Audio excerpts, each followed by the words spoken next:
Triple तलाक के एक मामले पर पुलिस अधिकारी राजेश दंडोतिया कहते हैं पिछले 2 दिनों में 2 मामले सामने आए हैं जिनमें शिकायतकर्ता ने तुकोगंज पुलिस स्टेशन में रिपोर्ट दर्ज कराई। उसके पति और ससुराल वालों ने उसे घर से निकाल दिया और 3 बार तलाक बोलकर कहा कि अब वह कभी घर वापस न आए। पति और ससुराल वालों के खिलाफ मामला दर्ज कर लिया गया है। 1 लाख रुपए की मांग भी की गई थी।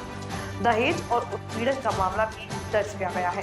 राव में भी एक और रिपोर्ट दर्ज की गई है जहां शिकायतकर्ता जो अशरफ नगर में रहती है ने बताया कि उसकी और उसके पति की शादी 2010 में हुई थी। अक्टूबर-नवंबर 2024 में उसके पति वसीम ने उसे उसकी सास को 3 बार तलाक बोला और कार के लिए पैसे और दहेज की मांगी।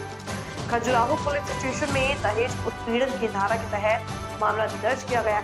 दोनों पक्षों को नोटिस जारी कर दिए गए हैं। ले लिया गया है वसीम को।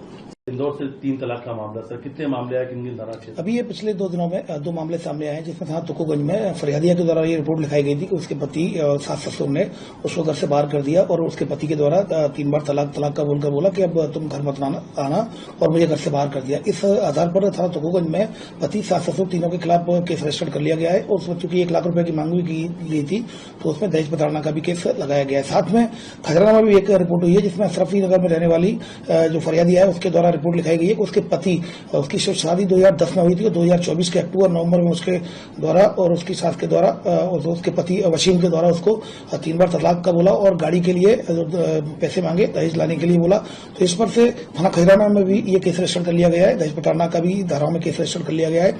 इसमें दोनों ही उनको नोटिस जारी कर दिए गए। हिरासत में ले लिया गया है वसीम को।